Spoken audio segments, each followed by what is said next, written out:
Sesudah itu, Absalom menyediakan baginya sebuah kereta serta kuda dan 50 orang yang berlari di depannya. Maka setiap pagi berdirilah Absalom di tepi jalan yang menuju pintu gerbang. Setiap orang yang mempunyai perkara dan yang mau masuk menghadap raja untuk diadili perkaranya, orang itu dipanggil Absalom dan ditanyai, "Dari kota manakah engkau?" Apabila ia menjawab, "Hambamu ini datang dari suku Israel anu." Maka berkatalah Absalom kepadanya, "Lihat, perkaramu itu baik dan benar. Tetapi dari pihak raja, tidak ada seorang pun yang mau mendengarkan engkau." Lagi kata Absalom, "Sekiranya aku diangkat menjadi hakim di negeri ini, maka setiap orang yang mempunyai perkara atau pertikaian hukum boleh datang kepadaku, dan aku akan menyelesaikan perkaranya dengan adil." Apabila seseorang datang mendekat untuk sujud menyembah kepadanya, maka diulurkannyalah tangannya, dipegangnya orang itu, dan diciumnya. Cara yang demikianlah diperbuat Absalom kepada semua orang Israel yang mau masuk menghadap untuk diadili perkaranya oleh raja. Dan demikianlah Absalom mencuri hati orang-orang Israel. Sesudah lewat 4 tahun, bertanyalah Absalom kepada raja, "Izinkanlah aku pergi, supaya di Hebron aku bayar nazarku yang telah kuikrarkan kepada Tuhan. Sebab hambamu ini, ketika masih tinggal di Gesur, di Aram, telah bernazar demikian. Jika Tuhan sungguh-sungguh memulangkan aku ke Yerusalem, maka aku akan beribadah kepada Tuhan." Lalu berkatalah raja kepadanya, "Pergilah dengan selamat." Maka berkemaslah Absalom dan pergi ke Hebron. Dalam pada itu Absalom telah mengirim utusan-utusan rahasia kepada segenap suku Israel dengan pesan, "Segera sesudah kamu mendengar bunyi sangkakala, berserulah, Absalom sudah menjadi raja di Hebron." Beserta Absalom turut pergi 200 orang dari Yerusalem. Orang-orang undangan yang turut pergi tanpa curiga dan tanpa mengetahui apapun tentang perkara itu. Ketika Absalom hendak mempersembahkan korban, disuruhnya datang Ahitofel, orang Gilo itu, penasihat Daud, dari Gilo, kotanya.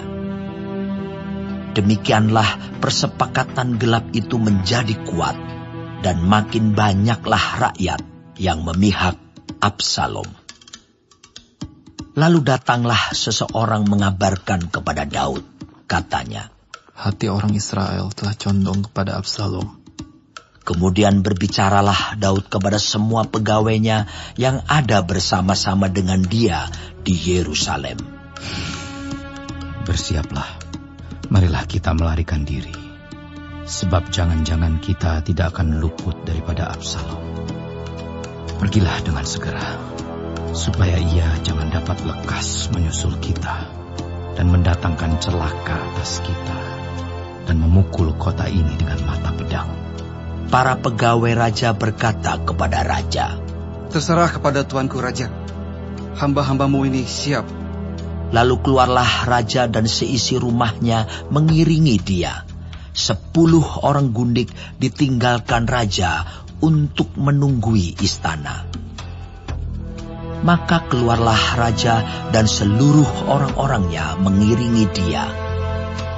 Dekat rumah yang terakhir mereka berhenti, sedang semua pegawainya berjalan melewatinya. Juga semua orang Kreti dan semua orang Pleti.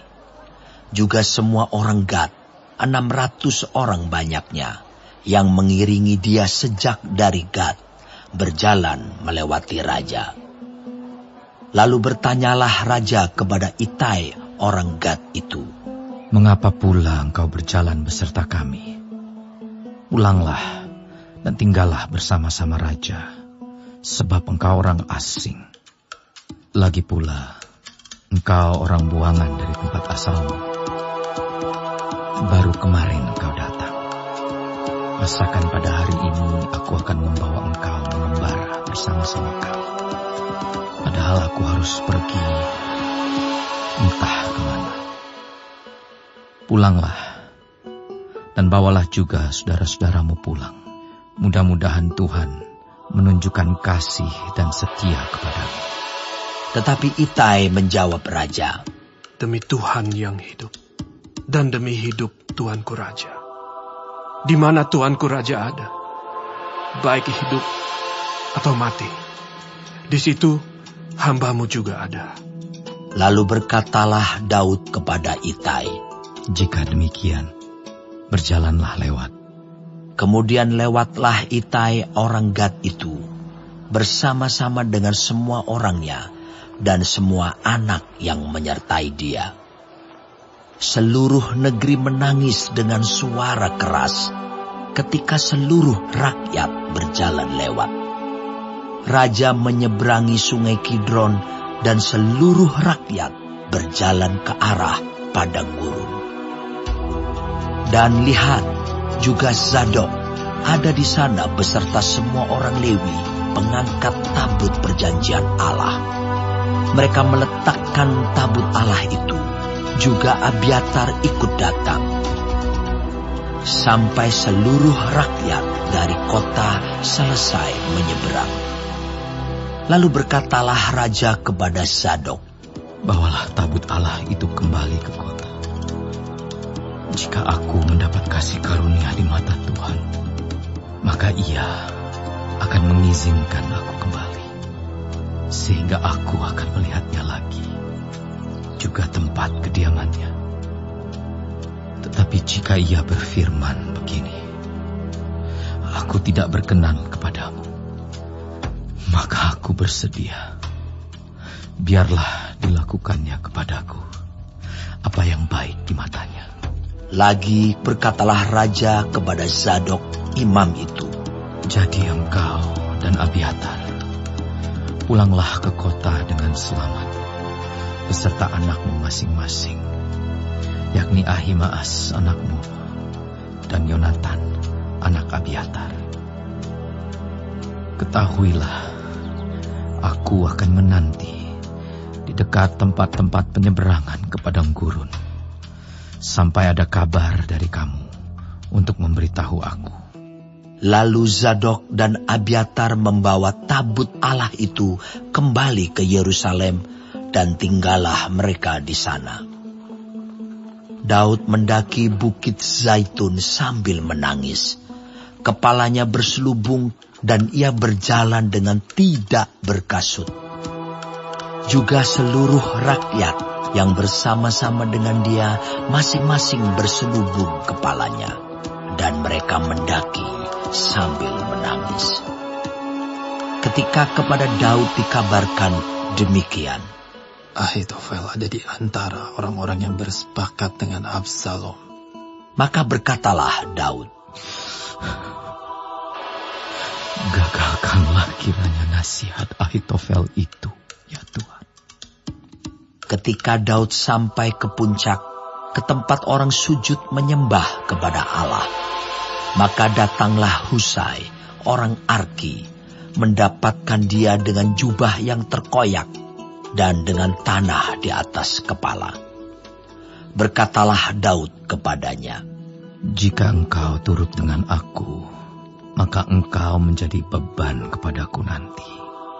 Tetapi jika engkau kembali ke kota dan berkata kepada Absalom, Aku ini hambamu ya Raja. Sejak dahulu aku hamba ayahmu, tetapi sekarang aku menjadi hambamu. Dengan demikian, engkau dapat membatalkan nasihat Ahitofel demi aku. Bukankah Zadok dan Abiatar, imam-imam itu, ada bersama-sama engkau di sana? Jadi segala yang kau dengar dari dalam istana raja, haruslah kau beritahukan kepada Zadok dan Abiatar, imam-imam itu. Ingatlah, Di sana bersama-sama dengan mereka ada kedua anak mereka, Ahimaas anak Zadok dan Yonatan anak Abiatar. Dengan perantaraan mereka, haruslah kamu kirimkan kepadaku segala hal yang kamu dengar. Dan tibalah Husai, sahabat Daud, di Yerusalem tepat pada waktu Absalom masuk ke kota itu.